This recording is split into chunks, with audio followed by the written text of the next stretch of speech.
musclé, on est entêté. Oh yeah! Un peu sauvage, c'est barre. On fait ce qu'on veut, notre corps, on est faf, faf, faf, faf, faf, faf, faf, faf, faf, faf, faf, faf, faf, farouche. Wow! Approche-toi pas. Salut les farouches! Moi, c'est Emna Achour et j'utilise le pronom elle. Et moi, c'est Corinne Laperrière et j'utilise le pronom elle. Et vous êtes encore dans un merveilleux épisode estival de Farouche. Oui, on est toujours à l'espace de coworking La Halte 24/7, dans un local et avec de l'équipement fourni par le média indépendant Pivot, notre média préf, toujours, le seul média qui croit en nous et en les changements climatiques, visiblement, parce que c'est qu'on ça les qui en aime. parle. Exactement. Et aujourd'hui, on est très heureuse d'accueillir une artiste multidisciplinaire et fondatrice de l'environnement, c'est intersectionnel, Lourdeni Jean. Allô, Lourdeni. On voulait savoir, est-ce que tu te sens farouche aujourd'hui? Oh! Ouais, c'est une bonne journée de farouchitude. Oui, je pense que je me sens un peu évasive. Fait que, I guess que... En même temps, il fait 45 degrés dehors. Oui, fait c'est que- peut-être ça. C'est peut-être ça. Oui, c'est ça. J'ai pas bu beaucoup d'eau encore. Fait que, clairement, c'est ça qui se on Commence par te réveiller. On est avec Oui. toi là-dedans. Écoute, Lourdeni, on se lance. Oui. On se lance. Let's go. Nous, on a réalisé beaucoup. T'es justement fondatrice de mouvement L'environnement, c'est intersectionnel. Et là, moi puis Emna, on est des écolos. Puis, on a réalisé. Ben, en fait, Emna nous le montre tout le temps. C'est genre, voyons, pourquoi c'est juste du monde blanc, nu-pied, qui sont écolos? Oui. Emphasis Emphasis on... Non, c'est du comme... camping. Pourquoi? Au virage, à virage, il y avait 5-6 personnes nu-pied, là, quand même. Que se passe-t-il? Pourquoi c'est encore ma faute? Non, Non, mais clairement, créer un mouvement qui s'appelle l'environnement, c'est intersectionnel, c'est que ça doit être parti de Ouais. un besoin criant que tu as vu, quelque chose que tu as remarqué. Comment c'est né, en fait? Peut-être tu peux commencer par ça. Oui, ben l'environnement, c'est intersectionnel, que je vais surnommer le CI tout le long. c'est Fait parfait. que c'est de ça dont je parle, là, si jamais. Dans le fond, le CI, comment c'est né? C'est parce que j'ai reçu une micro-subvention de la plateforme, de l'organisme plutôt Filles d'Action, which, shout out. Puis, c'est ça, c'est que j'avais comme cette idée d'organiser une exposition d'œuvres d'art à partir de matières récupérées avec des artistes et tout, puis mixer éducation et enjeux sociaux et art. Mais d'où cette idée-là est venue, tu sais, si on revient vraiment à la genèse de la chose, c'est que je pense que j'étais déjà quand même engagée là, par rapport aux enjeux sociaux, mais je remarquais, tu sais, c'était comme... Dans le fond, le CI, c'est né en 2019. Fait qu'on va dire autour de 2015-2017, je trouvais qu'on parlait de plus en plus d'environnement dans les médias québécois, mais something was missing. tu sais. quelque Fait chose. que- du monde nu-pied. C'est ça. Puis je trouvais que justement, tu sais, nos façons de parler de dynamique de pouvoir dans des cercles afroféministes avec lesquels j'étais en train d'apprendre toutes ces questions-là manquaient du côté environnemental. Puis j'étais comme, mais je pense qu'il y a vraiment des ponts pertinents à faire. Fait que c'est un peu né d'une frustration, justement, là, des nu-pieds, tu sais. Parce que toi, dans ton quotidien, tu étais écolo, tu te considérais écolo, mettons, mais quand tu regardais, si tu veux t'impliquer dans un organisme, tout ça, tu relatais pas, finalement? Tu te sentais pas représenté? To be so deadass, Ouais. c'est un mini peu l'inverse. C'est un mélange des deux, OK? OK. Dans le sens où je sais que quand j'étais enfant, je me souviens vraiment déjà avoir eu des réflexions comme plus environnementalistes, mais rapidement, elle m'a dit, non, mais moi, je suis noire, tu sais, il faut que je choisisse, genre, comme ma bataille, c'est le racisme anti-noir. Là, j'ai pas pensé ces mots-là précisément à 8 ans. I'm not gonna shit y'all. Mais T'aurais pu Non, mais dire tu sais- que t'étais rendu là.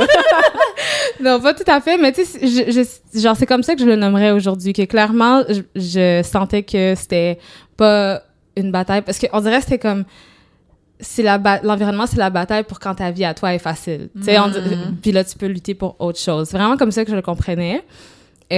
Puis, justement, avec comme les conversations là, que je trouvais de plus en plus présentes dans les médias, je sentais que, par rapport à l'environnement, je sentais que comme, mais actually, il y a peut-être des ponts là qui manquent.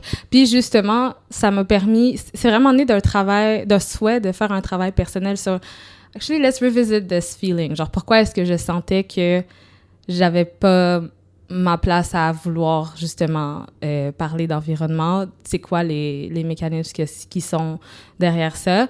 Puis pourquoi c'est faux aussi? Parce que justement, je retrace comme la vie communautaire dans laquelle j'ai grandi, puis comme il y a tellement de comportements qui sont verts là-dedans, mais qui vont pas être perçus comme verts parce que c'est pas les codes c'est pas le code Comme quoi, mettons? Ben je nomme souvent, tu sais, quand je donne des ateliers avec le CI, une des activités que j'aime faire, c'est S-vert. Puis là, je vais nommer un comportement qui est comme plus communautaire, par exemple. Puis un des exemples que je nomme, c'est est-ce que tu considérais que c'est un comportement vert si Régent mange sa soupe joumou pendant 3 jours comme lunch au travail qu'on lui a donné à l'église?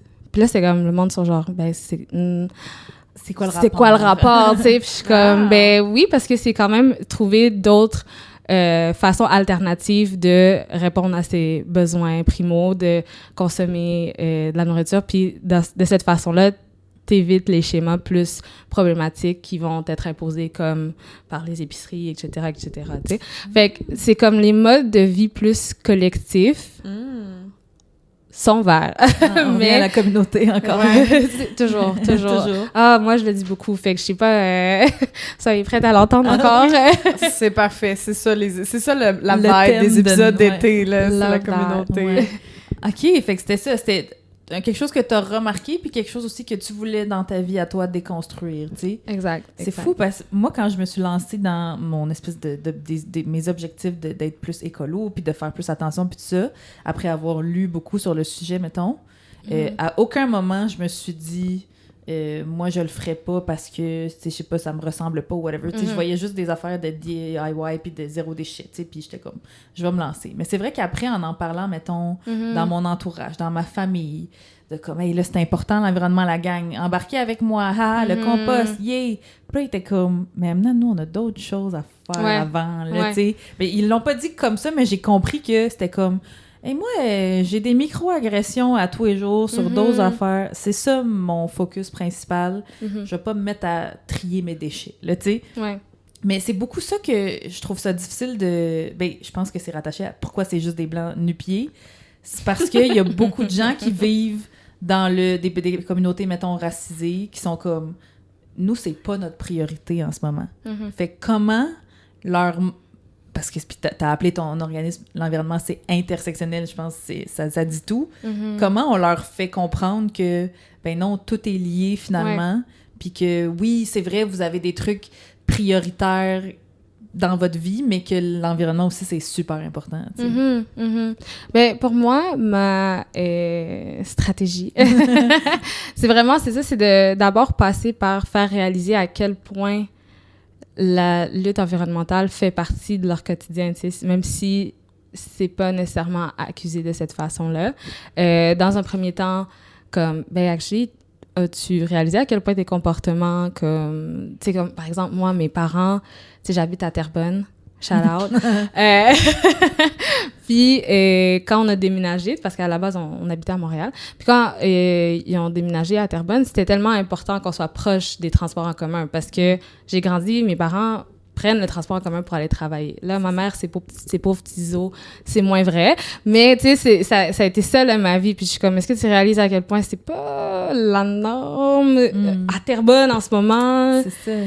Que toi, ton quotidien, tu vas travailler en transport en commun, tu sais. Ça fait que ça, c'est un choix qui est vraiment écologique, même si c'est pas ton thought process derrière.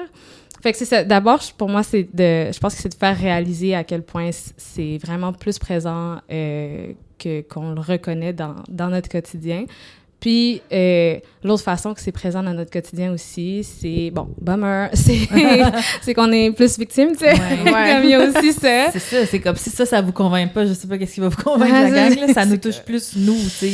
Ouais, vraiment. Puis ça, je pense que c'est des bonnes... En tout cas, pour moi, là, ça a été des bonnes portes d'entrée pour, comme, plant a seed de comme, ah ouais, c'est vrai que comme j'aurais pas nécessairement nommé ça ainsi parce que, comme on dirait, l'environnement, il y a un branding, là. Tu sais, c'est Ben plus oui. juste genre l'enjeu, là. C'est vraiment un specific brand. Fait que ça éveille pas beaucoup de cloches pour certaines personnes, certaines communautés. Mais quand on sort de ce branding-là, puis qu'on parle vraiment, on revient à qu'est-ce que ça veut dire à la base, c'est là que je pense qu'on va chercher des perles. Mais moi, j'avais remarqué, je suis tombée dans un rabbit hole sur YouTube de vieilles pubs de transport en commun, de la STM. Puis, c'était vraiment, dans les années genre 90, il y avait vraiment des pubs où ils shamaient le monde qui prenait le char.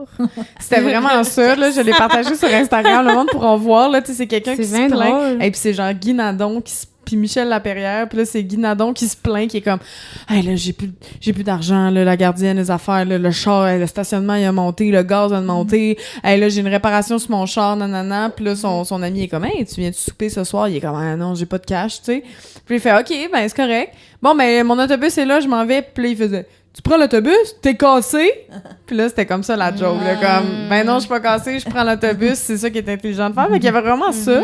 Après ça, genre dans les années, c'est ça, 90, à un moment donné, il y avait comme des trucs un peu MC Hammer, Yo, il y avait genre une grosse campagne, oui, une grosse campagne SM, checkez ça sur YouTube, c'est genre une femme noire, puis un anglophone, puis genre, ils parlent, puis c'est comme, mais comme on entend leur français, mais on entend vraiment comme un accent, puis genre, ils font des tunes Yo sur genre, C'est prendre le drôle. transport en commun, puis là, il y a comme vraiment quelque chose de très, très, très diversifié dans le transport en commun, et là, m'amener on checkait dans les annonces, là, tu tombes en 2011. Et là, c'est des dudes blancs. Tout le temps. Puis c'est juste des affaires de transport en commun. C'est bon pour la planète. Mais avant, c'était comme, t'es capable de prendre ton char. Ouais. C'est cool de prendre le transport en commun. Puis là, c'était Monsieur, genre... Madame, tout le monde. Ouais, puis c'était monsieur, madame, tout le monde. Puis là, finalement, c'était juste un dude blanc avec un... Tu sais, 2010, là, un chandail collier. blanc avec un col en V, là. Puis c'était vraiment ce gars-là. Puis moi, je trouve que ce gars-là est comme resté... Ouais. Ce qu'on se dit, c'est quoi un écolo? C'est ce gars-là. C'est... Il y a un collier peu noisettier dans... Tu sais, puis il se promène du pied. Alors qu'on le sait que c'est les femmes qui, mettons, dans un Prennent couple, dans dans un une transport famille, commun, ben qui, oui. qui font plus qui ont plus la charge mentale de faire les gestes écolos dans un quotidien. C'est les personnes racisées qui sont plus touchées. Tu sais, c'est fou qu'on ait décidé de représenter ça par le dos de blanc en col V. Là. Ouais. Mais c'est qu'on dirait qu'avec ce que tu viens de nommer, which fascinating, by the way. Genre, je vais regarder ça. Regarde, c'est trop... On dirait qu'il y a l'aspect en environnement que c'est comme non, mais tu pourrais faire autre chose, mais tu choisis ce comportement-là pour les autres. Puis là, cette logique-là, on pense sauveur blanc. T'sais. C'est comme, ben là, il faut que la face change parce que, tu sais, versus si c'est plus comme, ben, on fait ça parce que ça a juste plus de sens. Là, tout d'un coup, c'est comme, c'est plus le même branding, tu sais. En tout cas, c'est le premier flash qui m'est venu là, avec ce que tu as dit. Fait que je trouve ça intéressant. Mais puis moi, j'ai vraiment trouvé ça intéressant que tu dises, là, je reviens, là, on est très arborescence, là, neurodivergente, là, nous autres, notre cerveau va partout. Dans tous les sens.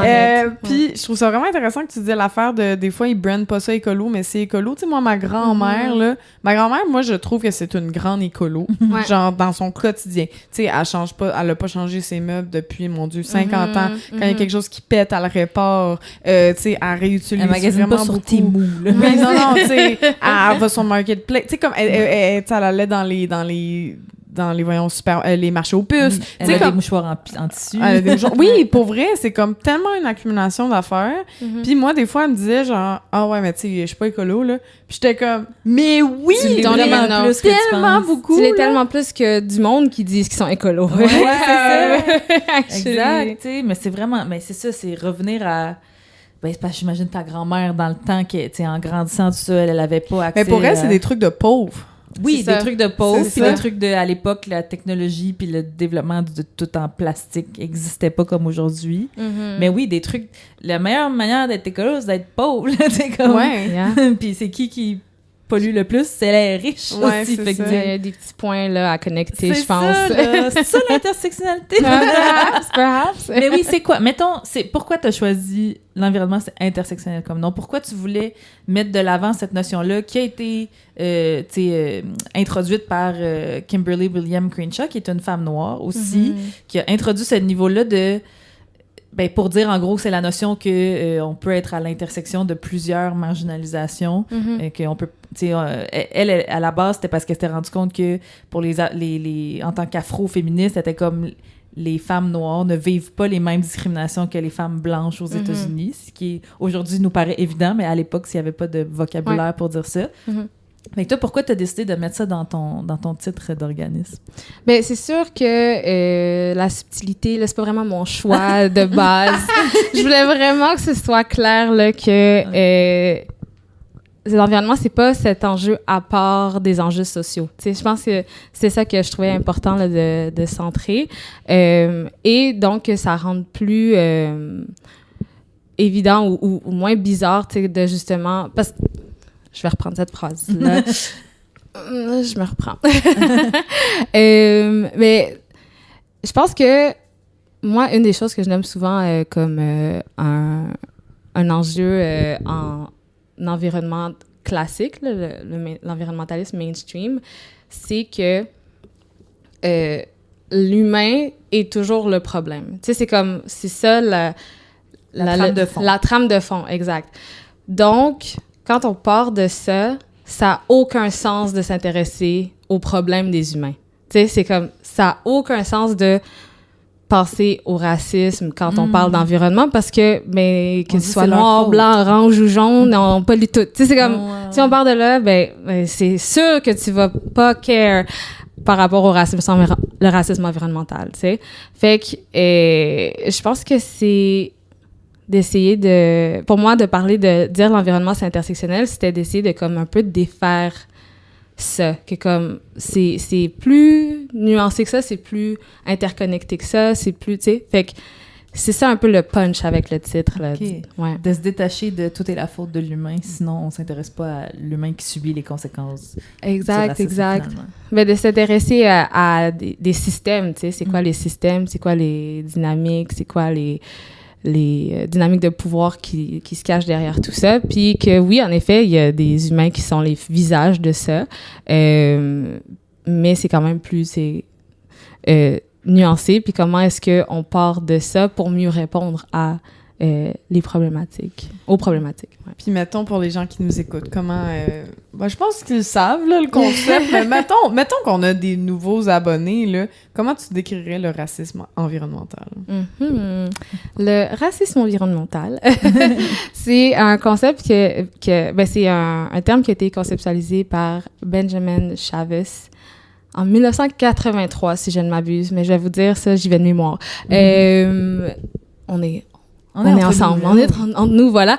Voilà, c'est un concept qui a été fait par Benjamin Chavez en 1983 pour désigner comment est-ce que les systèmes en place, pour désigner comment est-ce que les choix qu'on fait pour l'environnement vont être impactés selon ta classe sociale, selon la couleur de ta peau, puis comment est-ce que ces décisions-là, par qui ces décisions-là sont prises justement pour impacter plus ou moins certaines personnes. Fait que, par exemple, l'exemple classique de racisme environnemental, c'est s'il y a un projet polluant qu'on veut mettre sur place, où est-ce qu'on, choisir la localisation de ce projet-là, on va avoir plus tendance à choisir des endroits que c'est pas nécessairement des communautés qui ont le même pouvoir politique. Puis souvent, ça va être des communautés racisées, pauvres, you get the gist, etc. Ouais, puis c'est aussi une lutte de classe, là, dans le sens... C'est tout le temps... Je veux dire, il y a un projet, où Hochelaga est pas très diversifié, malheureusement. Diversifié, mixité sociale, mais je pense que dans les couleurs, ça manque encore un peu. Puis il y a le gros projet dégueulasse de Raymond Logistique qui est en train de se faire là.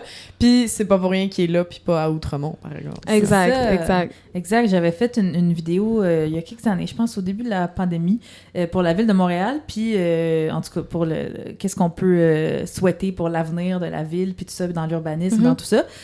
Puis on était allé filmer, genre, dans le quartier Saint-Michel, entre autres, parce que le texte que je lisais, c'était, tu sais, ça va être c'est déjà, et ça va être encore plus, un des quartiers les plus impactés. Pourquoi? Parce qu'il y a beaucoup moins de parcs à Saint-Michel. Il y a, même s'il y a beaucoup de gens en transport en commun et tout ça, et une communauté plus pauvre à Montréal, ben il y a beaucoup moins d'espaces verts, beaucoup moins d'endroits où est-ce que, comment on appelle ça, là, où est-ce qu'on retient les eaux de pluie, là, Il n'y a pas de parcs parc éponge, c'est il y a ça, pas de... Ouais. des choses comme ça. Puis là, t'es comme, oui, tu sais, la géographie, l'ethnicité, tout ça influence comment on va être impacté par le racisme, par les changements climatiques, et donc c'est du racisme environnemental, c'est du racisme systémique, parce que c'est ça, c'est pas à Outremont qu'on crisserait un dépotoir à ciel ouvert, ou tu sais, des choses comme ça. François Lambert, je sais pas si vous avez vu ça, mais ça, c'est vrai, c'est un vrai tweet de genre mai, parce qu'il y avait souvent des...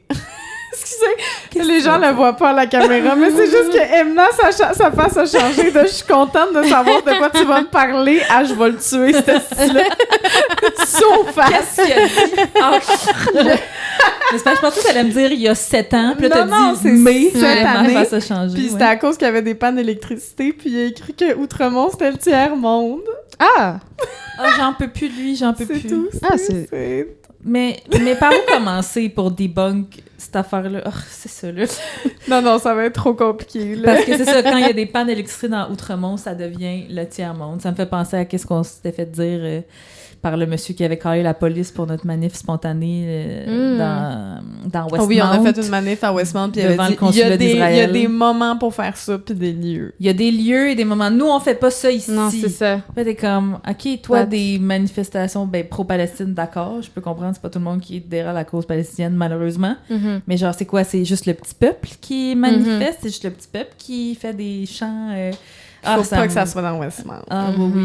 Non, ça, là, fait que, ouais, clairement, il faut parler de racisme environnemental quand on parle d'écologie puis d'environnementalisme, c'est sûr. Puis est-ce que des fois, tu te sens un peu une bébite de parler de façon intersectionnelle de l'environnement? Est-ce que c'est un discours qui est... J'ai l'impression que moi, dans mon entourage, c'est un discours qui est plus accepté, mais c'est ça, il y a encore du monde de pied, là. On va le répéter. Il y a encore du monde de pied. Je me sentais bébite plus au début. Là, je pense qu'il y a plus de curiosité là, qu'avant. Mais if anything, des fois, je sens qu'il y a un petit peu l'effet inverse, là, que c'est comme...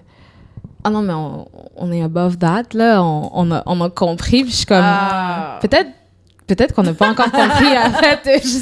Je sais pas si vous avez remarqué, là, ça va toujours pas. Ouais, genre, pour eux autres, c'est comme, non, on est écolo, évidemment qu'on inclut tout le monde. Puis oui, c'est ça. Alors que t'es comme, non, c'est ça. Comme, non, j'ai looked around. On peut encore améliorer des choses.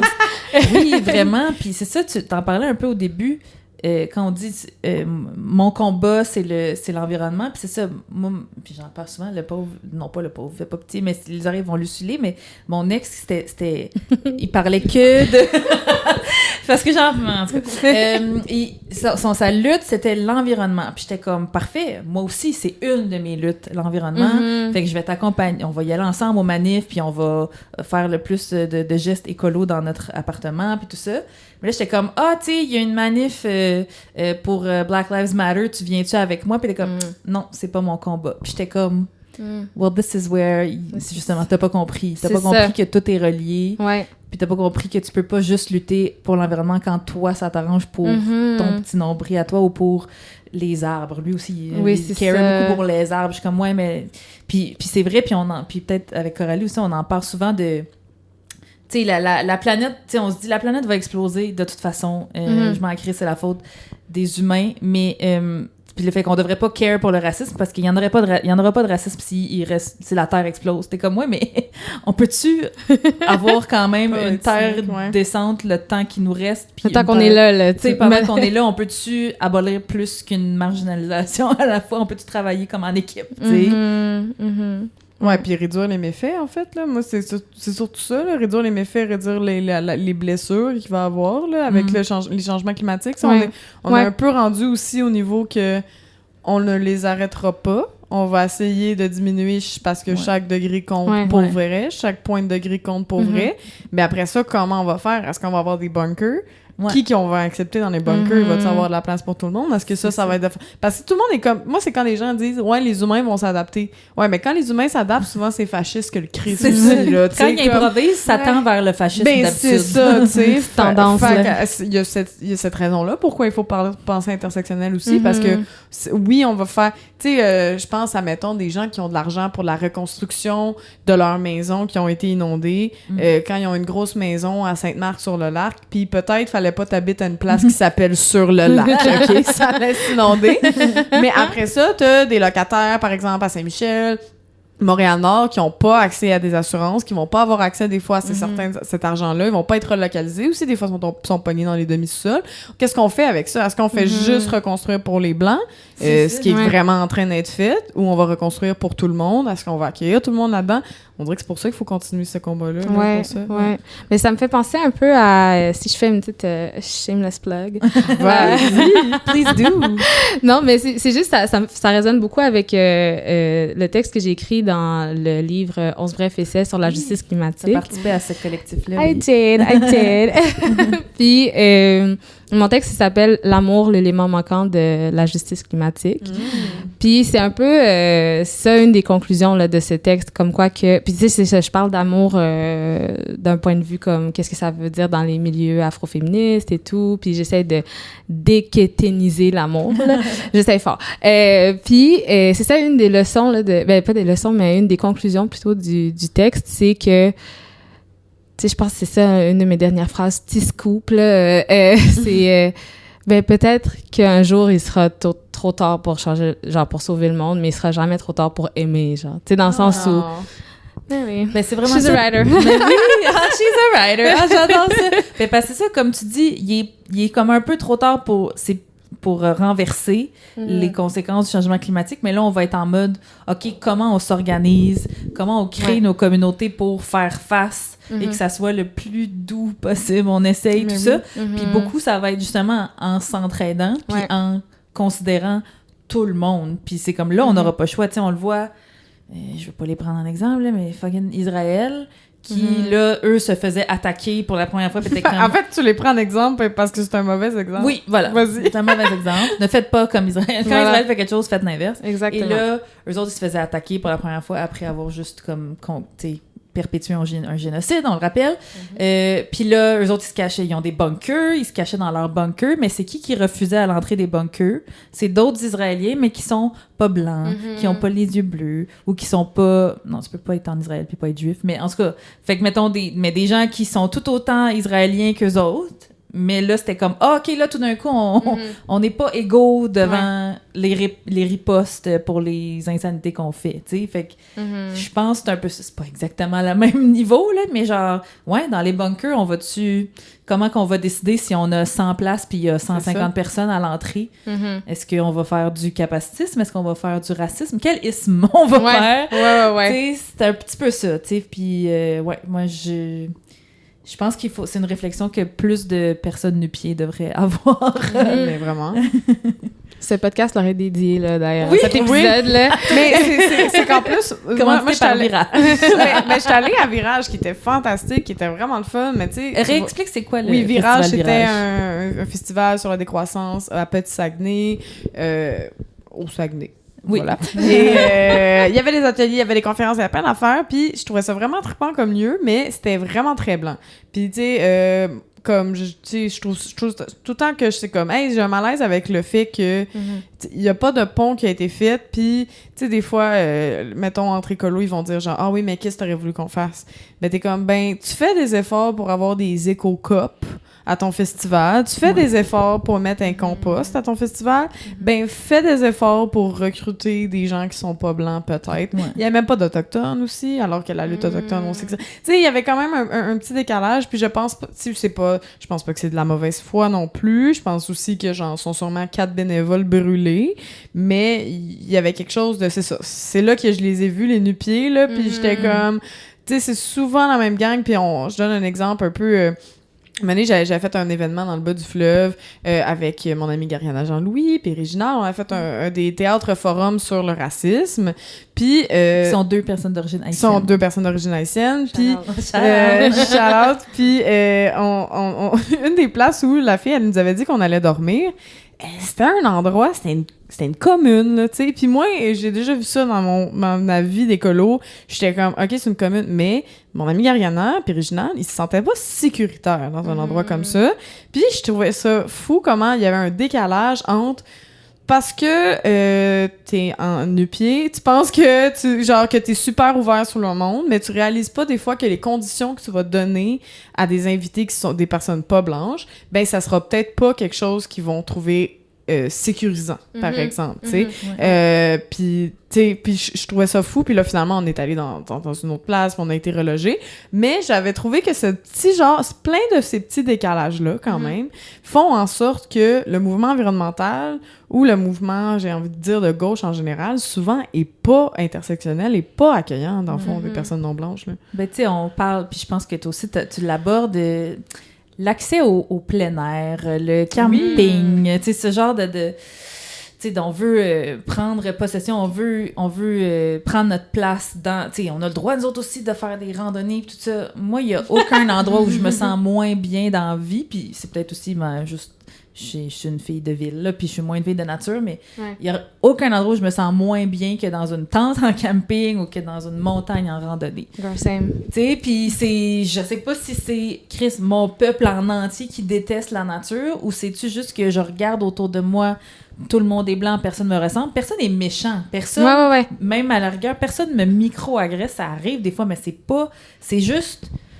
Je me sens bébite, je me sens extraterrestre, j'ai pas les codes parce que mes parents me les ont pas inculqués. Tu fais pas un petit bonjour aux randonneurs. Non, en fait, c'était mon seul bonheur, c'était de leur dire bonjour, sauvez-moi, help. Il en reste beaucoup parce que sauvez-moi. Mais c'était plus, je comprends rien de ce qui se passe en ce moment, je me sens pas à ma place. Tout le monde a l'air de savoir qu'est-ce qu'il fait. Ouais, oh mon Dieu. Puis moi, toi, tu relates à ça aussi? Ouais, surtout la phrase que tu viens de dire, là, l'espèce de comme, OK, moi, quoi? Mais c'est comme... C'est quoi un bloc sanitaire? Ouais. J'étais genre... La première fois que j'ai entendu ça, je suis comme... Moi, je veux une salle de bain, toi. Ils sont comme, oui, il y en a. Ah oui, dans la tente? Non. Il y a un bloc, tu vas là, tu marches, des fois 5 minutes, des fois 20. Puis là, tu peux prendre ta douche. Puis j'étais comme, mais pourquoi vous vous infligez ça? Mais c'est ça. Puis c'est toute une conversation plus large. Puis tu sais, je sais, moi je parle de ressenti, mais il y a actually des études faites là-dessus, mais que je devrais pouvoir nommer, mais que je peux pas nommer exactement. Mais que pourquoi nous, je vais parler pour moi je ressens que pourquoi je m'infligerais les inconforts de la vie alors que je paye un loyer, alors que peut-être pas mes parents, mais peut-être mes grands-parents ont vécu dans des conditions difficiles dans nos pays d'origine. Pourquoi moi, après ça, volontairement, je payerais de l'argent pour aller dormir dehors dans les bébites? Moi, tu sais, c'est quelque chose avec lequel j'ai beaucoup de difficultés, mais on parle de se connecter avec la nature, on parle de... Quand on est écolo, on veut aussi, tu sais, ça sonne ésotérique, là, mais comme toucher à la terre, c'est une manière de se connecter aussi puis de peut-être plus respecter la nature, mais moi, j'ai encore un inconfort. Ouais, OK, mais on parlait bibite, là, c'est que je me sens bibite quand je parle d'environnement. Est-ce que on est down que j'aille plus dans mon coin bibite? Oui, 100%. Ça. Parce que moi, là, en ce moment, c'est comme c'est ça, j'aime beaucoup parler comme plus de l'abécédaire, de l'environnementalisme intersectionnel. Mais ce qui vient vraiment me chercher puis qui me passionne beaucoup, là, ces temps-ci, c'est même la question de la construction des espaces, tu sais. Puis toute l'histoire qu'il peut avoir derrière et comment est-ce que justement on développe ces codes-là. Vous me dites si je vous perds, OK? Non, nous, là, on est là. En fait, c'est le pas la plus Bible, précis, le mieux. On est comme, le plus niché, le mieux. Parce que c'est ça, je m'intéresse beaucoup à comme, tu sais, les différents codes qui peuvent exister pour la construction d'un espace, puis comment est-ce que quand on rentre dans un espace, on peut les ressentir, puis que ça amène à ce qu'on se sente exclu. Puis moi, je sais que je le mets souvent comme exemple OK, parce qu'il y a le racisme environnemental, mais j'aime parler de comme un concept parapluie qui est la racialisation des espaces et la spatialisation de la race. Puis ça, c'est vraiment comme plus penser comment est-ce que... J'ai adoré. On apprend des mots, on adore ça. Oui. Puis c'est vraiment plus généralement comprendre comment est-ce que la race veut vraiment être imbriquée dans comment est-ce qu'on va séparer les gens. Puis c'est ce genre de concept-là qui peut expliquer comme quoi que l'espace fait partie des mécanismes pour l'exclusion, dans le fond. Puis ça peut expliquer justement des choses atroces comme ce qui se passe en Palestine. Tu sais, c'est très à travers... On encadre, on crée un espace. Mettons, c'est quoi les genres d'espaces là, que tu donnerais comme exemple? Ben, mettons que je donne le Canada comme exemple, OK? J'aime souvent que... comment que... tu sais, une des façons que le racisme a été fait, c'est témoigné au Canada dans sa conception, c'est qu'on refusait beaucoup des personnes noires dans l'immigration en disant que les personnes noires sont pas adaptées à l'hiver canadien. Fait que, tu sais, il y a vraiment comme un ouais. C'est quand même ridicule. Non, mais ils vont avoir froid. Ouais, c'est pas ton problème. C'est comme, oui, c'est ça. Au pire, you know what? Actually, you're right. I hate it. But mind your business. Literally just mind your business. C'est toi qui achètes mon Canada Goose. Non, c'est ça. Voilà. Fait que ça, je pense que c'est comme un exemple de comment est-ce que l'exclusion passe à travers comme... quand je parle d'espace, c'est vraiment... Même pas de t'accorder cet espace-là, même pas de donner la chance de l'essayer, cet espace. Exact. Puis cette espèce de... comme on va vraiment imaginer que la race doit être dans un type d'environnement précis. Fait que là, c'est sûr que c'est bien gore, mais je pense que à plus petite échelle, mettons... ben non, c'est pas nécessairement une plus petite échelle, là, mais si je reviens au camping... je sais que, tu sais, j'ai déjà organisé une retraite pour des femmes, des travailleuses de la santé dans le temps de la COVID. Puis quand on se rendait, une des bénévoles qui était plus jeune faisait plein de gags de comme... Plus on se rapprochait vers le chalet, plus elle faisait des gags de comme « Oh, imagine le KKK sort, puis il nous attrape, nan. Puis là, j'étais comme... C'est vraiment intéressant que juste parce que c'est de plus en plus vert autour de toi... Tu penses racisme de ouais, plus en plus. C'est ça, you know? Fait qu'après, évidemment, il s'est rien passé. Soyez sans crainte. Mais tu sais, je pense que ce ressenti-là que tu nommais, c'est ces termes-là qui s'intéressent à... Ouais, c'est ça, qui s'intéresse à cette histoire-là et tout. Comment t'avais dit ça? T'avais dit racialisation des espaces et... Spatialisation de la race. Spatialisation de la race. Oui, moi, je suis allée dans une... je sais pas si j'avais déjà raconté à ce micro-ci. J'ai travaillé pendant 1 an pour l'organisme Pour 3 points. Oui, tu l'as déjà raconté. Fabriceville, mon épisode de... Non, pas le lac à l'épaule. Non, pas le lac à l'épaule. OK, vas-y. parfait. Parce que oui, j'y raconte beaucoup de choses par rapport à cette expérience-là qui était grosso modo enrichissante, mais aussi confrontante pour plein de raisons, dont le moment où, dans le fond, nous, c'est qu'on formait des jeunes coachs, pas des jeunes, des coachs sportifs pour devenir les gens disaient des coachs de vie, non, mais pour être une présence pas juste sportive dans la vie des jeunes. Fait que il y avait une formation qui se donnait à chaque année, même maintenant, ils sont rendus à plusieurs fois par année. Puis on allait dans un espace, dans la nature, dans les Laurentides, puis on bandait ensemble, puis il y avait des ateliers, puis c'est comme ça qu'on inaugurait cette cohorte de coachs qui allait à la fin de, je pensais, 1 an, ou 6 mois, je me souviens plus, je m'excuse, allait avoir un diplôme de coach certifié pour 3 points. Puis là, moi, je suis employée de Pour 3 points à l'époque, puis là, on y va avec eux. Moi, je crée du contenu pour les réseaux sociaux de Pour 3 points, fait que je suis là pour filmer, puis tout ça, puis... genre 2 semaines avant, on avait eu la retraite pour les employés. Puis c'était dans des super cute chalets, avec un toit, puis des portes, puis des fenêtres, puis tout ça. Oui, des toilettes communes, mais des chambres individuelles, puis tout ça. Fait que moi, je pensais que c'était le même genre d'endroit où on allait aller. Puis là, la veille de mon départ pour la retraite des coachs, une des employées qui est la cordeau m'appelle pour me dire « OK, là, Emna, je fais une tournée de tout le monde. Vu que moi, j'y vais une journée avant vous, je vais ramasser les sacs de couchage de tout le monde. » Là, j'étais comme... De quoi? Pourquoi il n'y a pas de couverture sur les petits lits? Ils ont enlevé depuis la dernière fois. Et comme, non, là, cette fois-ci, c'est dans des campings. Mais moi, j'aime pas ça, le camping, je me sens pas bien. Puis là, on allait être là 5 jours, 5 jours complets. Là, moi, je commence à paniquer, il faut que je travaille, il faut que je me lève tôt pour être en forme, pour travailler, pour être là. Puis là, je vais être dans le pire contexte dans lequel tu peux me mettre. Puis la plupart, tu sais, c'est des coachs qui... tu sais, il y a des coachs qui sont des personnes blanches puis qui ont l'habitude.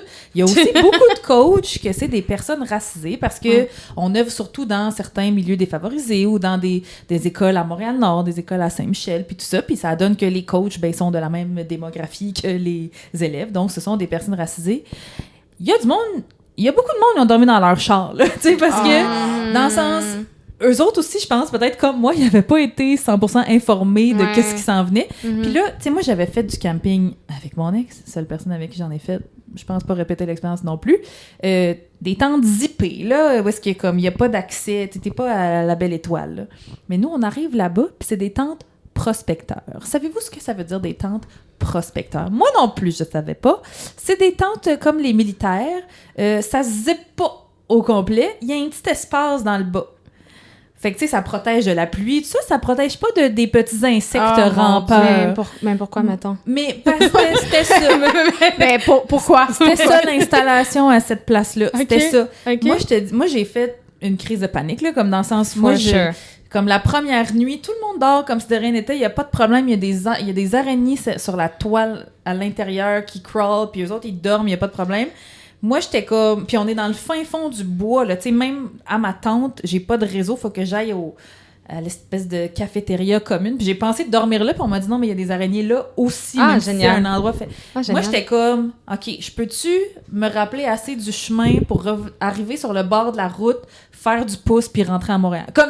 Moi, j'ai pensé à tout ça. Je peux-tu appeler mon chum à l'époque pour qu'il vienne me chercher? Moi, j'étais pas bien. Il faisait 45 degrés, mais la seule manière de me protéger des araignées, c'était de me mettre dans mon sac de couchage. Puis j'étais comme... En plus, on est un organisme super multiculturel. J'ai pas eu la conversation avec eux. Je serais curieuse de l'avoir aujourd'hui, mais à quoi? On les appelle. Penser, mais comme les années après, moi, je leur en reparle à chaque jour, les collègues qui sont encore mes amis. Puis ils me disent, ouais, Amna, c'était la dernière année qu'on a fait ça. Parce que genre, le trois quarts des coachs dormaient dans leur char.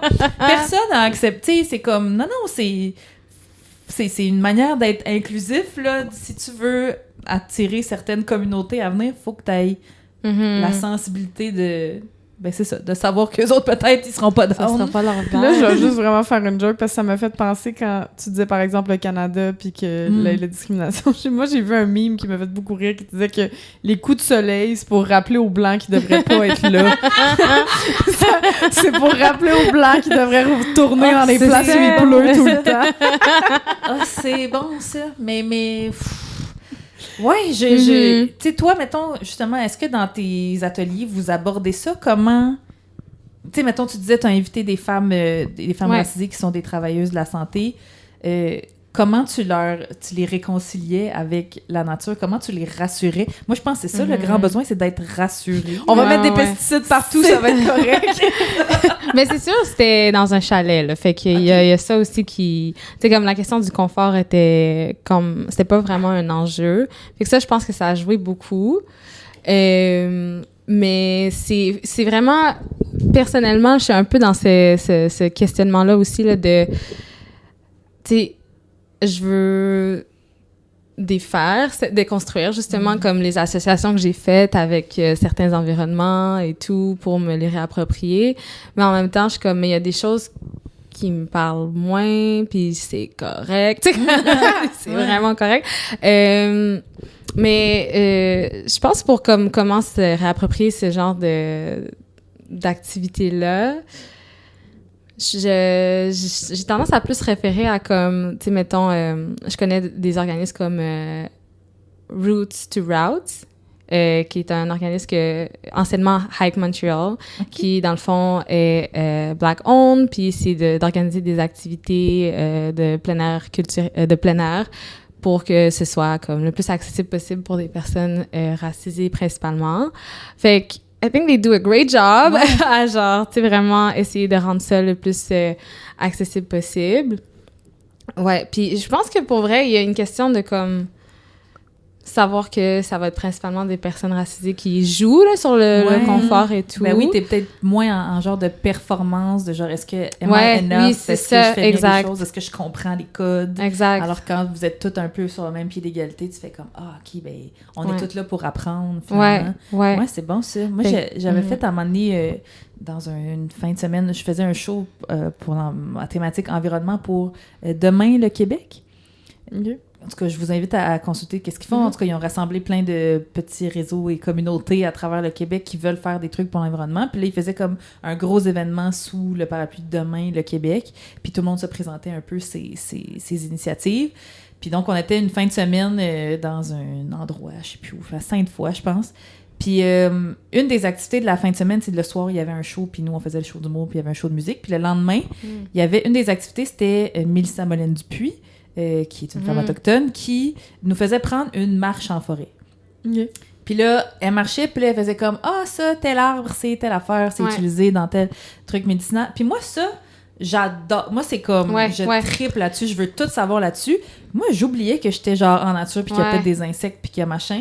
Puis aussi, on n'était pas en performance de monter une montagne, puis d'arriver le plus vite, puis le sommet, puis prendre une photo pour Instagram. Puis là, c'était plat, mon favorite kind de randonnée, quand c'est plat. Let's start there. Puis là, t'as cette femme-là qui me partageait son savoir, qu'elle-même s'est faite partager par sa communauté, par ses ancêtres. Puis j'étais comme, OK, moi, ça, c'est le genre d'événement, d'activité en nature qui me parle plus, tu sais. Fait que c'est peut-être de trouver, tu sais, peut-être de pas aller de 0 à 100 tout de suite avec les communautés qui ont moins l'habitude, mais de plus... tu sais, petit pas par petit pas, trouver des choses qui actually nous ressemblent. T'sais. Ben, for sure. Parce que, tu sais, la nature, c'est large. Là. Fait comme reconnecter avec la nature. Moi, je te promets, je fais pas juste te copier, là. Je relate vraiment à ce que tu viens de dire. Parce que, tu sais, je sais que j'ai fait des workshops faits as in participer, là. Pour apprendre à reconnaître des mushrooms et tout. Puis, tu sais, ça, je suis comme... It makes sense to me. De genre, je sais qu'est-ce qui est autour de moi et tout. Puis ça me fait comme... ressourire à comme quand je vois un arbre, tu sais comme tu sais il y a comme quelque chose qui a plus de sens pour moi là-dedans. Pour moi. Puis moi je suis curieuse parce que je trouve ça le fun qu'on parle de territoire puis d'espace. Y a-tu quelque chose, en tout cas là je pense c'est une réflexion là, vous me dites ce que vous en pensez. Y a-tu quelque chose de pourquoi, mettons, y a pas beaucoup de personnes non blanches dans des milieux environnementaux ou des personnes immigrantes? Est-ce qu'il y aurait quelque chose avec habiter le territoire? Genre, si tu te sens pas à l'aise, si tu sens pas que le territoire t'appartient, t'as peut-être moins envie d'enlever tes chouclaques puis de mettre tes pieds sur la table, tu sais. Y aurait-tu quelque chose aussi de comme... Parce que, tu sais, j'ai pas l'impression que c'est quelque chose... Ben, en tout cas, je sais pas, mais tu sais, genre, est-ce que... Je sais pas. Là, désolée pour mon... Est-ce qu'il y a des campings en Tunisie? Y a-tu quelque chose qui rapproche de la nature? C'est-tu juste que la nature, c'est l'eau puis c'est pas la forêt? Tu sais, y a-tu quelque chose de comme... Que dans le fond, la nature, n'importe qui habite son territoire en profite, mais vu que c'est pas leur territoire comme ils se le font dire par la société, ils ont moins... envie de l'habiter? Ouais, ben il y a des campings en Tunisie, ce qui est l'affaire qui me fascine le plus, parce que je suis comme, qu'est-ce que vous faites là, vous avez la plage. Non, mais peut-être que leurs campings sont sur le bord de la plage, je sais pas. Mais ouais, d'ailleurs, j'y retourne cet été, puis j'ai vraiment envie de savoir... Tu sais, moi, je suis en train de me magasiner un camping dans le désert en ce moment, justement. Camping de luxe, là, parce que je peux pas chier dans les dunes, là, je peux pas. Okay. Mais je vous en donnerai des nouvelles cet automne à mon retour. Après ça doit faire feeling litière. En tout cas, je sais pas. Ça. Un petit feeling litière. Ben, c'est drôle, je parlais avec ma cousine ce matin qui, elle, est en Tunisie, puis je lui demandais conseils sur les activités, puis elle m'a dit qu'elle a fait ça une fois, 4 jours dans le désert, à chaque jour, défait le campement, refait le campement dans plusieurs spots. Puis elle était comme, mais c'est ça, c'était des petites tentes, puis la toilette, c'était la 2e dune à droite, puis le lendemain, c'était la 4e dune à gauche. Tu sais, c'était comme ça. Fait que j'étais comme, OK, fait que ça existe. Mais elle, c'est parce qu'elle me disait, Emna, t'es bien complètement tarée d'aller dans le désert en été. Mais ça, c'était une autre histoire. Je vous dirai si je le fais finalement ou pas. C'est parce que j'y vais avec un ami ça va sûrement être la seule fois, un ami blanc. Je vous dirai comment ça se passe ça aussi, mais un ami blanc, c'est peut-être la seule fois qu'il va aller aussi proche du désert du Sahara. Fait que, tu sais, j'ai dit non, mais tout le monde nous trouve tarés d'aller dans le désert l'été. En tout cas, bref. Mais fait que, je trouve ça intéressant parce que moi, ce que tu dis sur le territoire, parce que je me dis, des fois, moi, même plus micro, je me dis, moi, juste le fait d'aller, on en a déjà parlé avec Manal, mettons, mais d'aller en région, je me sens pas à ma place. Fait que juste faire du camping, même dans ma, tu sais, dans ma vie, je sais pas si je me sens à ma place, parce que c'est pas chez nous, tu sais, je sais pas, mais je sais pas s'il y a ça. Toi, tu sens ça, Lourdeni? Ou t'es en mode genre anarchie, je me réapproprie, même si c'est... Puis c'est chez nous, finalement. Ben, c'est chez vous, là. Oui, là, c'est sûr que c'est chez nous. Let's go.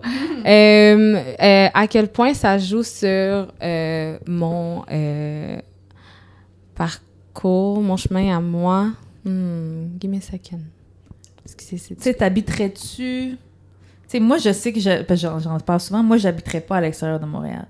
C'est comme, je trouve ça beau, j'aime ça, aller de temps en temps, tout ça, mais moi, être la seule personne, la seule femme racisée quelque part, ça me pèse lourd au bout d'un moment. Même si les autres me le font pas ressentir, moi, ou peut-être qu'ils me le font ressentir inconsciemment, mais moi, je le sens, ou tout le temps répondre à des questions. « Ouais, mais tu viens d'où? » Puis moi, ça, c'est la raison pour laquelle...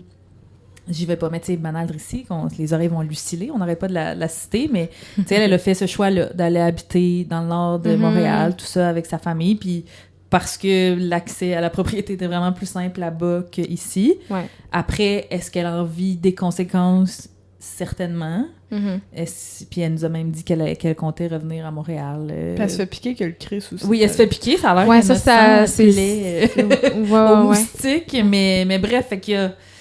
Moi, on dirait que je fais le lien avec ça tout de suite parce que je suis comme, c'est peut-être ça qui m'empêche de me sentir so relatable avec la nature puis les campeurs, tout ça, parce que je suis comme dans un endroit où je sens pas que I belong, c'est sûr que je vais pas être à l'aise. T'sais. Ouais. Mais moi, perso, je pense que c'est plus c'est ça l'aspect ville versus région, comme tu as nommé. Après, je sais que c'est pas une vraie dualité, là, ce que je viens de nommer, mais tu sais, je pense que il y a vraiment, tu sais, quelque chose dans la ville qui feel plus familier.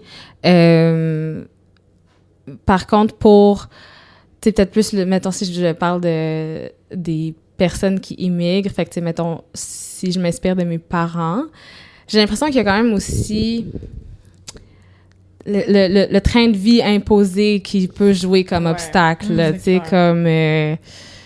c'est ça, je vais parler vraiment plus pour mes parents, parce que je peux pas parler pour tous les processus d'immigration, mais je sais que ce sont pas les seuls à avoir eu ce genre de rythme-là, mais tu sais, c'est comme très timide, faut que tu travailles, c'est comme let's go! Ouais, faut que tu survives, t'as des papiers, faut que c'est ça, là, faut rebuild, là. Puis tu sais, plus je vieillis, plus je suis comme oh my god, ok, c'est insane, genre à quel point c'est je pense que enfant, pour moi, c'est juste genre moi, genre, je suis une Québécoise avec un petit plus, le fait que mes parents aient immigré, tu sais, je suis comme oui, hein? Mais là, aujourd'hui, je suis genre non, ok, c'est vraiment immense, le fait qu'ils aient immigré. Puis, tu sais, ça, genre, sont vraiment bien avec ce choix-là. Fait que ça n'a pas résulté à comme des plus gros traumas et tout, mais c'est juste, je suis comme, c'est tellement immense. C'est tellement gros. Tellement mais gros. tu sais, je sais pas, toi, tes parents, moi, mes parents sont jamais allés à Québec. Tu sais, dans le sens... Ouais. tu sais, je veux dire, mon père, oui, ma mère, non, mais, ou, mettons, sont jamais allés en Gaspésie, ils sont jamais allés, tu sais, ils ont pas eu le temps de visiter parce que le peu de vacances qu'il y avait dans une année, souvent, ils essayaient d'aller en Tunisie, de voir la famille qu'ils voient pas. Fait que c'est sûr que s'approprier un territoire après, c'est plus rough quand t'as un rythme de vie effréné, là. C'est vraiment, ce que je veux pas te couper, mais c'est vraiment intéressant ce que tu viens de dire, parce que I think there's something avec, genre, les gens versus le territoire. Je pense que dans ma famille, ça a beaucoup été ça que, tu sais, parce que ma famille, du côté de ma mère, qui est comme... you know, the mom side. Fait que c'est vraiment plus avec elle que je suis proche. Sont aux États-Unis en ce moment. Fait que il y a comme un... Puis, tu sais, mes parents sont... genre, ma famille vient d'Haïti. Fait qu'on dirait il y a comme un... On va se chercher, nous, plus que où on est, là. Tu sais, je pense qu'il y a peut-être... Ça peut créer ce genre de déconnexion-là qui, mettons, si je reviens à ce que tu disais, peut expliquer une déconnexion au territoire, tu sais, que c'est comme... Ma mère, tu sais, moi, mes parents sont retournés les deux individuellement une fois en Haïti seulement depuis qu'ils ont immigré ici. Mais, tu sais, parce que pour moi, retourner au bled, c'était aller voir ma famille aux States. Fait qu'il y a comme une espèce de genre, on va faut qu'on se retrouve le plus possible parce que je pense que ça fait ça un peu le processus d'immigration, c'est que comme le rapport au territoire change, for sure, I think. J'avoue. Je dis for sure, I think. Ça se peut, ça. je pense. Ah, c'est vraiment intéressant, mais c'est aussi, il y a des médecins là, qui ont commencé à prescrire genre une journée en la nature, puis t'es comme, mais qui a accès à la nature? Qui a le temps d'aller à la nature? Qui a le temps de tu sais, un moment donné, j'étais allée faire une randonnée avec ma mère à l'île Bizarre. OK? L'île Bizarre, c'est encore techniquement sur le territoire de la ville de Montréal, je pense. Même si c'est une île. Diffusion, En tout cas. Puis, c'est juste des maisons de riches. Tout autour de, genre, l'espèce de parc national qu'il y a là. Ce n'est que des maisons de riches. Puis j'étais comme, hey, ils se sont appropriés l'accès à la nature. Tu sais, si t'as pas de voiture, s'il faut que tu quittes tu sais, tu vas-tu vraiment... Tu sais, c'est ça, là, ben, comme tu disais, tu vas-tu vraiment aller pas d'eau potable? Tu vas-tu vraiment, genre, si t'as pas de char, t'as trouvé un lift pour aller là, pour aller en nature? C'est comme tous ces efforts-là t'sais. pour être moins confortable que chez toi. C'est ça, dans un territoire que... C'est ça que tu connais moins. Tu sais, genre, je trouve ça vraiment intéressant l'affaire des champignons que les deux vous dites. De comme, je pense que, en tout cas, moi, c'est en train d'ouvrir une porte dans ma tête de, y a-tu quelque chose de si on connaissait plus notre territoire, si on l'habitait plus, est-ce qu'on on aurait plus envie d'en prendre, puis même d'en prendre soin. Si tu connais pas où t'habites, tu t'en cries. Ben ouais, ben tu sais, à l'école, on apprenait dans nos cours, tu sais, moi, genre, je sais pas vous autres, moi, en secondaire 1, j'avais un cours d'écologie, je me rappelle. Puis dans ce cours-là, mais c'était un cours de sciences, là, finalement. Mais tu sais, si j'apprenais, hey, voici les différentes plantes qu'il y a dans les forêts autour de l'école ici. Pas genre, tu sais, oui, apprends-moi la toundra puis la. Mais apprends-moi, genre, dans mon quartier, dans mon quotidien, tu sais, fais-moi faire des sorties, tu sais, c'est ça, fais-moi me faire un sentiment d'appartenance avec la nature qui est tout près de moi, tu sais. Ouais. Moi, je serais curieuse de savoir, est-ce que tu y as pensé avec le CI, y as-tu pensé un peu là, comment qu'on fait pour que comment qu'on fait pour rassembler, je sais pas, que les communautés noires, par exemple, s'intéressent plus à l'environnement, puis comment on fait pour que les Blancs s'intéressent plus aux autres communautés, puis que comment on fait pour ramener cette gang-là ensemble pour qu'on se batte tous ensemble, parce qu'au final, on a le même ennemi commun énorme qu'est le capitalisme. Le capitalisme. Le patriarcat. On y revient tout le temps. On y revient tout le temps. Il y a de quoi, là. Il y a de quoi ici, for sure. Ben, c'est sûr que... Tu sais, c'est ça. Moi, je suis aussi une artiste multidisciplinaire. Puis je pense qu'il y a de quoi avec l'outil qu'est l'art pour rejoindre différemment les personnes.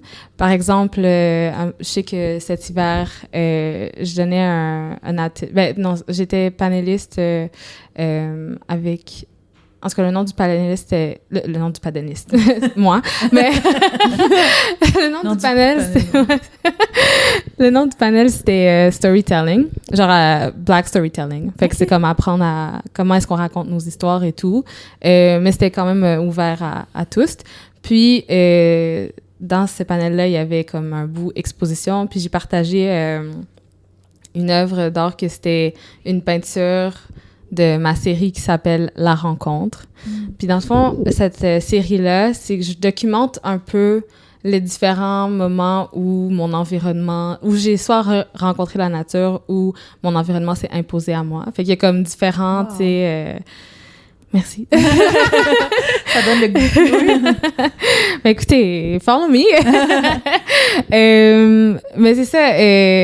Dans le fond, la partie 3, de ce que c'est comme la troisième œuvre de cette série-là, c'est justement de mon seul voyage à ce jour en Haïti, où est-ce que j'ai mangé une mangue.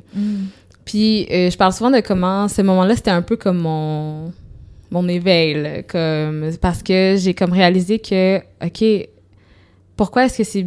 Parce que dans le fond, c'est une mangue que j'ai trouvée qui tombait d'un arbre, genre. Puis là, j'étais comme, pourquoi est-ce que ça paraît autant bizarre pour moi en ce moment de manger sans que ça passe par le processus d'épicerie, puis non. Fait que là, ça comme tout... T'hésitais, genre, est-ce que j'ai le droit, est-ce que c'est exactement poison, est-ce que machin.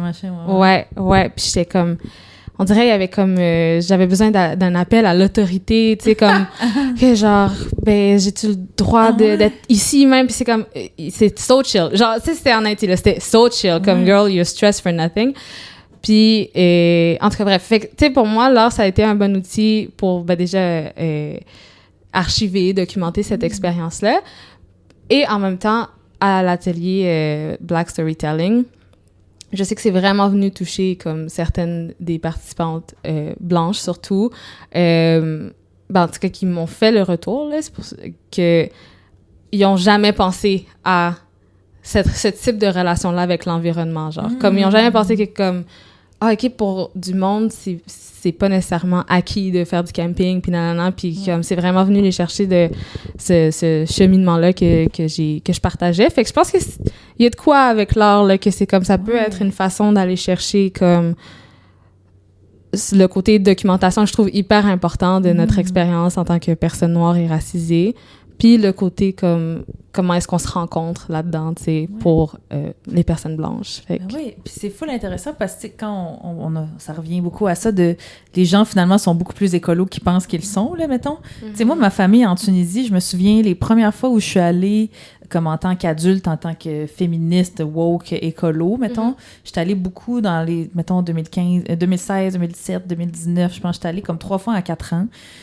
Puis la première année, je me souviens, là, j'étais choquée par tout est emballé dans du plastique. Tout est des sacs en plastique. Comme amener un sac à l'épicerie, c'était pas une routine. Puis là, ça me fâchait, on dirait. Puis j'étais dans mon white occidental saviorism. On dirait j'arrivais comme si moi, je savais comment faire les choses. Puis là, je me suis rendu compte que j'étais beaucoup dans la moralisation. Puis alors que les autres étaient comme... OK, calme tes nerfs avec ton genre, OK, toi, t'habites au Canada, t'es tellement mieux que nous, tu sais, puis ils me l'ont jamais dit de même, mais je l'ai vraiment ressenti qu'il fallait que je me calme les nerfs parce que les autres, en fait, très peu d'importation de choses de d'autres pays. Si c'est la saison des fraises, on mange des fraises. Si c'est pas la saison des fraises, on mange pas de fraises pendant quelques mois, puis c'est tu sais, comme pas de bananes. Tu sais, comme dans le sens, c'est sont beaucoup plus écolos. Puis c'est pas parce que, oui, OK, ils servent du plastique dans certaines affaires que sont donc moins bons que nous en termes d'environnementalisme, parce que eux autres, leur mode de vie est plus écolo que le nôtre à la base, tu sais. Fait que ça m'a comme donné une autre perspective de comme... OK, moi, je les juge, mais moi, j'habite dans un des pays les plus grands producteurs de pétrole au monde. Eux autres, ou mettons, j'arrivais, puis j'étais comme, moi, je mange pas de viande. Mais tu sais, comme pour un pays du Maghreb, là, pas manger de viande, il te reste plus grand-chose à manger, mettons. Fait que là, je mange pas de viande. Mais après ça, eux autres, ils étaient comme, ben nous, la viande, elle vient de comme ici, là. C'est comme, je le connais. J'étais allée chercher, je le connais, c'est mon cousin. Il m'a donné son agneau. La vache s'appelle Bernard. C'est ça, exact. Là, tu sais, elle s'appelle peut-être plus Fatima. Mais en tout cas, écoute, j'ai fait l'impro, là. Je suis pas culturellement. Mais tu sais, pour dire, tu sais, après ça, oui, puis moi, tu sais, après ça, il y a les notions de spécisme, puis de machin, puis de comme... C'est pas juste pour l'environnement qu'on arrêterait de manger de la viande aussi, c'est pour, mettons, la notion des animaux, puis tout ça. Mais si tu parles vraiment strictement d'environnement, c'est beaucoup plus écolo chez eux que chez nous, finalement, tu sais, puis oui, OK, là, c'est pas pensé pour les piétons, mettons, les routes en Tunisie, puis oui, tout le monde prend son genre, mais il y a des trains partout, puis il y a comme ils appellent ça des louages, des espèces de taxis, tu sais, des minivans qui prennent plein de monde dedans, tu sais, comme, ils ont d'autres structures. Il y a d'autres manières de penser l'école. C'est ça que tu disais. Pour certaines personnes, c'est l'importance de manger une mangue qui tombe d'un arbre, c'est pas écolo, ça n'a rien à voir avec l'écologie, mais en fait, oui, tu sais, c'est d'autres façons de penser l'écologie. C'est pas parce qu'ils compostent pas puis qu'ils n'ont pas de carte aux puces qu'ils sont pas écolos, là, tu sais. Mais moi, ce que je trouve fascinant aussi, c'est les mouvements indiens d'environnement, parce que l'Inde est vraiment impactée solidement par les changements climatiques. C'est un pays qui risque de ne plus être habitable dans les prochaines années. Avant, on disait décennies, puis là, on est rendu dans les scénarios pessimistes. Fait qu'on va dire des années, carrément. Puis, eux, ils sont directement impactés, mais ils sont aussi directement producteurs d'une certaine Ouais. façon. Fait qu'il y a quelque chose de très intéressant de être producteur. Malheureusement, c'est souvent de l'exportation, mais il y a un rythme de vie qui monte en Inde. Il y a beaucoup de gens qui veulent consommer beaucoup rapidement. Il y a une disparité incroyable entre les hommes et les femmes. Tu sais, mais quand tu vois, moi j'aime ça les voir de loin parce que j'aime ça quand je fais du yoga, j'essaie de pas juste faire du yoga avec des filles en Lululemon, n'est-ce pas? Fait que là, je m'intéresse à comme leur Instagram puis tout ça, puis il y a vraiment un mouvement de comme justement le vélo, comment on remet le vélo dans un pays qui avait comme un peu délaissé alors qu'il y a des plus petits, comme en tout cas, fait que je pense que aussi j'ai envie de dire de comme prendre exemple sur les autres les mouvements environnementaux des pays de ces pays-là qui sont pas que c'est pas des blancs là, qui sont la tête de ces mouvements environnementaux là. Il y a quelque chose de vraiment intéressant juste comme en Inde par exemple là, puis je trouve que c'est quelque chose qu'on devrait faire à Montréal, c'est ils ont fait pour le vélo, ils ont mis des conseils pour demander à des cyclistes où est-ce qu'ils veulent aller. Comment ils veulent y aller, puis ça devrait être quoi le trajet. Fait qu'au lieu de comme que la ville impose un trajet de vélo, ben c'est les cyclistes qui le font, puis vu qu'il y a comme une espèce de communauté vers ça ou un réseau, ben ils se parlent vraiment de comment, puis il y a comme c'est plus ancré dans la communauté parce que c'est vraiment eux autres qui l'ont décidé, ce projet-là. Tu sais, fait qu'il y a des trucs comme ça que je trouve ça vraiment intéressant aussi de voir de loin puis de faire comme, OK, qu'est-ce qu'on pourrait reprendre aussi pour pas non plus que ça soit... tu sais, les gens savent au micro que je suis anarchiste. Faut aussi qu'à un moment donné, l'État arrête d'imposer. Tu sais, autant qu'on veut que le gouvernement mette ses culottes, mais à un moment donné, il faut que l'État arrête d'imposer aussi des façons de faire. Est-ce que la communauté peut reprendre ces façons-là puis faire en sorte que... C'est ça soit moins de même. C'est vraiment ça. Ouais. Je trouve ça vraiment intéressant. Comme, ben, mettons, tu t'as parlé de l'Inde précisément, puis je sais qu'il y a aussi, comme, ce qui est intéressant, c'est les vagues d'écoféminisme là-bas qui sont vraiment fortes, puis qui font beaucoup de liens aussi avec les droits des travailleuses, tu sais, parce que justement, comme tu as parlé de la production qui est vraiment intense là-bas, puis que ça va souvent passer par le travail de femmes, justement, tu sais. Puis ce processus-là que tu nommes d'elle, de retourner au vélo, par exemple, et tout, j'ai l'impression que on n'aura comme pas le choix que ça passe par déconstruire les enjeux de classe. Comme parce que c'est beaucoup genre comme, OK, à cause du capitalisme, à cause du colonialisme plutôt, on a associé des choses à ça, c'est être pauvre, ça, c'est être non, on veut pas ça. Donc, on va prioriser ce qui ressemble plus à ce qui se passe en Occident, par exemple, whatever. Mais c'est comme, si on se défait de ça, ben c'est là qu'on peut voir des beaux mouvements de comme... C'est ça, on s'en fout d'avoir le char de l'année. C'est on ça. est fiers de faire du vélo. C'est on ça. s'en fout d'avoir le nouveau iPhone qui est sorti. T'sais, c'est ça, moi, je ressens ça beaucoup en ma famille en Tunisie, qui est un pays pas riche comme le Canada, pas complètement pauvre non plus, mais qui est comme... qui subit les changements climatiques, qui subit plein de choses, qui n'a pas accès à tout ce qu'on a accès ici. Puis des fois, on leur demande qu'est-ce que vous voulez qu'on vous ramène. Puis c'est comme, telle affaire d'Amazon, tel nouveau téléphone, tel nouvel ordi, telle nouvelle paire de Nike Air Max, je sais pas quoi. Puis t'es comme, c'est pas eux, c'est une affaire de statut social. Ils ont pas les sous, mais ils veulent qu'on pense qu'ils ont les sous. Tu sais, c'est ça qui est fou, là. Ils font le salaire qu'ils font dans un mois. Moi, je le fais en une journée, des fois, tu sais. Puis c'est ridicule de penser à ça, mais si on déconstruisait ce besoin d'appartenir à une classe sociale élevée, mais en même temps, ils sont pas fous, ils savent que si les apparences ont l'air de ça, ils vont peut-être accéder à plusieurs choses aussi. Là, fait qu'en tout cas, tout est relié, mais oui, tout est intersectionnel. Mais intersectionnel. Puis j'ai juste envie de rajouter un truc que j'avais vu aussi. Puis là, je pense que c'est au Nigeria que ça se passe, mais c'est dans beaucoup de pays qui ont subi de la colonisation en Afrique. Là. Par exemple, avant, il y avait des maisons qui étaient faites en terre. Ouais. Mais la terre, c'est parce que ça absorbe l'humidité, ça fait une espèce de climatisation naturelle quand il fait chaud.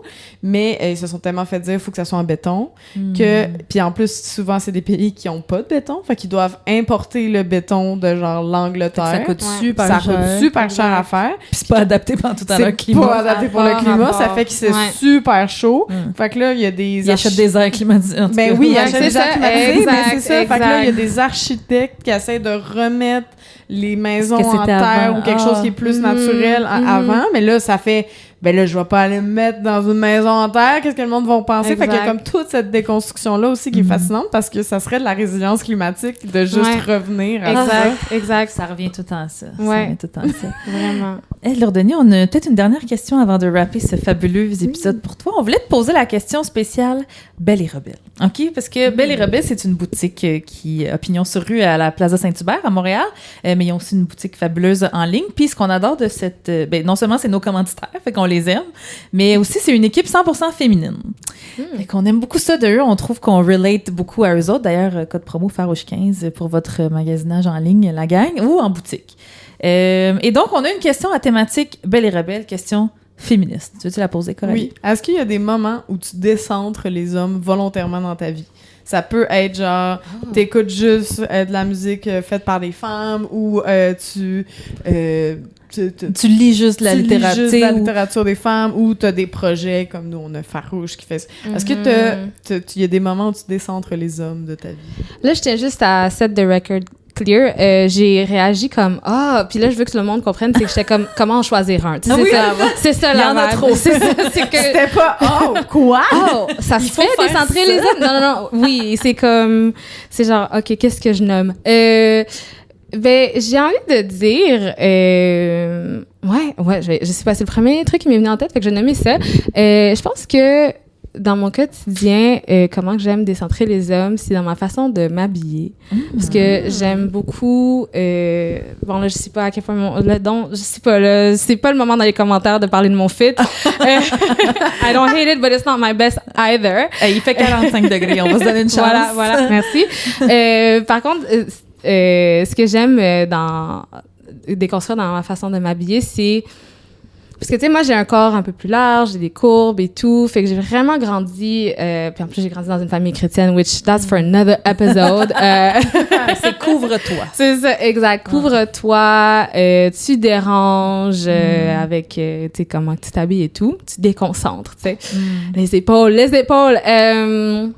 Mais dans mon cas, c'était peut-être plus les nipples, mais bon, ça, c'est différent. Les épaules, ça sonne pareil. Ça sonne vraiment pareil. Puis aujourd'hui, j'accepte, tu sais, que je pense pas à ce regard-là qui va clairement être sur moi, comment je vais m'habiller. J'accepte que m'habiller sexy, c'est moi qui décide qu'est-ce que ça veut dire. Tu sais, si cette journée-là, je me suis habillée sexy, mais dans ma tête, c'est comme c'est hyper artistique the way I'm doing it, then c'est artistique. Peu importe comment c'est regardé. Si un jour que c'est comme, actually, I did want to dress for my girls, et c'est sexy, ben c'est ça. Tu sais, comme, je pense que c'est vraiment un moment où ce regard-là, il veut plus rien dire pour moi, puis j'en suis bien fière. Oui, fait que plus s'habiller pour le male gaze. Ouais. Des centermen. Ah oui, tellement. Mon Dieu, la vie est tellement plus belle quand on réussit à faire ça. Ouais, Bravo. j'essaie. Ben merci, Lourdoni. Merci pour ce à fabuleux vous. épisode. On aurait pu continuer encore très, très, très longtemps. Merci à Pivot pour le prêt des locaux et l'équipement. Merci à la Halte 24/7 pour le bel accueil. Merci à Belle et Rebelle. On vient de parler d'eux autres pour leur soutien indéfectible. Code promo Farouche15 pour votre magasinage. Oui, puis si vous voulez nous encourager, vous aussi, à la maison, auditoriste, eh bien, vous pouvez le faire via, mon Dieu, je sais pas pourquoi j'ai commencé à parler comme ça, mais C'est comme si t'avais une pub à la radio. www.patreon.com/farouche et choisissez le palier que vous voulez parce que quand vous êtes abonné Patreon, vous nous donnez de l'argent. Puis vous avez le droit à des prolongations. Vous avez le droit avec des trucs d'avance, des potins, des moments où moi et Anna, on se fâche en rent. Fait que Plus que là, imaginez. plus. Oui, vous avez rien vu, rien entendu. Donc, allez sur le patreon.com. Et merci à toi, Emna Chaud, de Merci à faire ce toi. merveilleux épisode avec moi. Merci à toi, Coralie Laprérière. On en a encore quelques-uns enregistrés, des beaux épisodes estivaux intimes avec des super invités dans les prochains jours. Fait que restez à l'affût. Puis c'est ça, hein, si vous êtes abonné Patreon, vous allez les avoir avant tout le monde. Fait que c'est vraiment nice. Oui, puis allez tout de suite écouter la prolongation qu'on va faire avec Lourdoni, justement, là-dessus. Oui, parce qu'on y consacre du petit contenu un peu plus juicy, peut-être. Qui Oui. sait. Merci, Farouche. Bye. Merci.